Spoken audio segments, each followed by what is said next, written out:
লিও সিউন তার পিতামাতার জন্য একটি কাজ করছিলেন যখন এই ঘটনাটি ঘটেছিল। একদল ইউনিফর্ম পরা পুরুষ একটি গাড়ি থেকে বেরিয়ে এসে তাকে আক্রমণ করে এবং তাকে গাড়িতে টেনে নিয়ে যায়। যখন তারা তাড়িয়ে দিয়েছিল, তার কোন ধারণা ছিল না যে সে তার বাবা মাকে সে আর দেখতে পাবে না।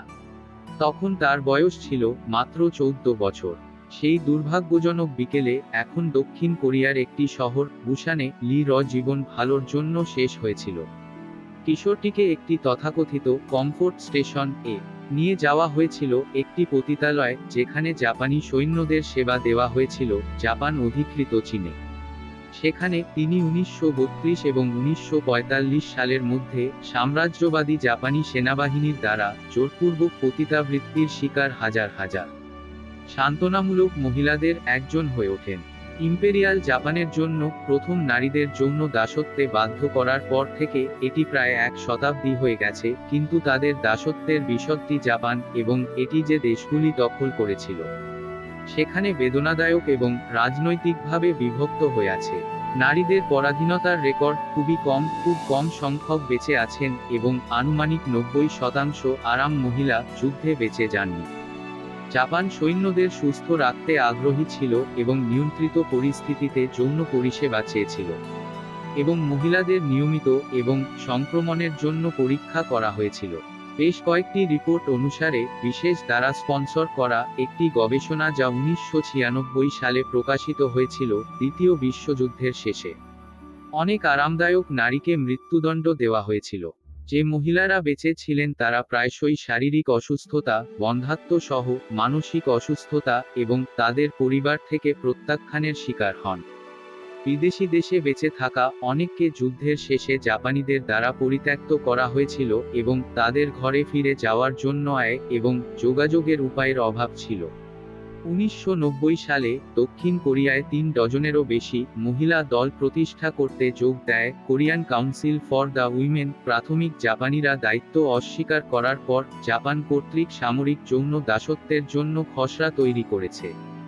কাউন্সিল দোষ স্বীকার, ক্ষমা প্রার্থনা, একটি স্মারক এবং ক্ষতিগ্রস্তদের জন্য আর্থিক ক্ষতিপূরণ এবং যৌন দাসত্বের বাস্তবতা প্রতিফলিত করার জন্য জাপানি পাঠ্যপুস্তকগুলি যথাযথভাবে পরিবর্তন করার জন্য বলেছিল।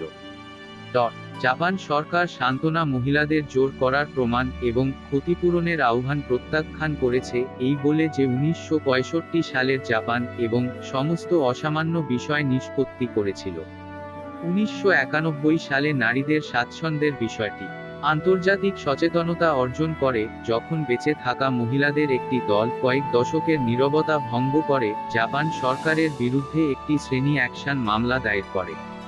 লঙ্ঘনের কারণে ক্ষতিপূরণের জন্য মামলা করেছে। বন্ধুরা, ভিডিওতে এগিয়ে যাওয়ার আগে তোমাদের বলবো যে তোমরা যারা এখনো আমাদের ইউটিউব চ্যানেল ইতিহাস অনুসন্ধানকে সাবস্ক্রাইব না করে থাকো তাহলে কিন্তু অবশ্যই আমাদের চ্যানেলটিকে সাবস্ক্রাইব করে নিও।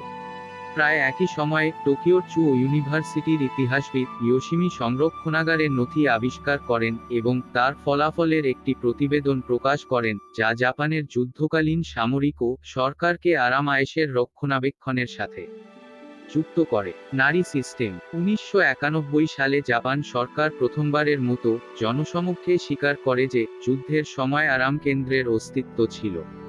2 বছর পরে প্রধান মন্ত্রিপরিষদ মন্ত্রীর দ্বারা জারি করা একটি বিবৃতিতে সরকারও স্বাচ্ছন্দ্য মহিলাদের নিয়োগে জড়িত থাকার এবং সেই মহিলাদের সাথে স্বীকার করেছে এবং তাদের সম্মান ক্ষুণ্ণ করার জন্য ক্ষমা চেয়েছে।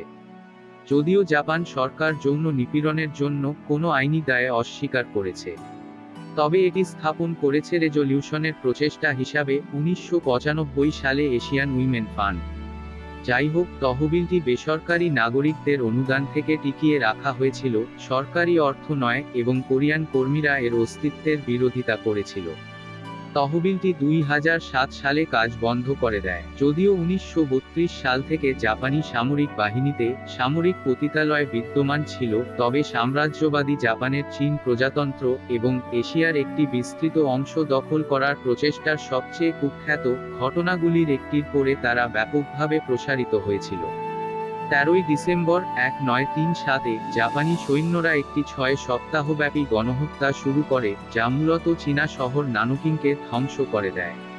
পথে জাপানি সৈন্যরা 20,000 থেকে 80,000 চীনা নারীকে ধর্ষণ করেছে। গণধর্ষণ বিশ্বকে আতঙ্কিত করেছিল, এবং সম্রাট হিরোহিতো জাপানের ভাবমূর্তির উপর এর প্রভাব নিয়ে উদ্বিগ্ন ছিলেন। আইনি ইতিহাসবিদ কারমেন এম এগিবে তিনি সামরিক বাহিনীকে তার তথাকথিত কমফোর্ট স্টেশন বা সামরিক পতিতালয় সম্প্রসারণের নির্দেশ দিয়েছিলেন, যাতে আরও নৃশংসতা রোধ করা যায়, যৌন রোগ কমানো যায় এবং পতিতাদের একটি স্থির ও বিচ্ছিন্ন দল নিশ্চিত করা যায়। জাপানি সৈন্যদের যৌন ক্ষুধা মেটানো। 1948 সালে কমিউনিস্টদের দ্বারা ব্যবহৃত কমফোর্ট গার্ল বলে মহিলা বন্দীদের পাহারা দিচ্ছেন একজন জাতীয়তাবাদী অফিসার। পতিতালয়ের জন্য নারীদের নিযুক্ত করা, তাদের অপহরণ বা জোরপূর্বক করা। নারীদেরকে জাপানি অধিকৃত অঞ্চলের রাস্তায় জড়ো করা হয়েছিল। তারা যা ভেবেছিল তা নার্সিং ইউনিট বা চাকরি, অথবা তাদের পিতামাতার কাছ থেকে চাকর হিসেবে কেনা হয়েছিল। এই মহিলারা সমস্ত দক্ষিণ পূর্ব এশিয়া থেকে এসেছিল, তবে বেশিরভাগই ছিল কোরিয়ান বা চীনা।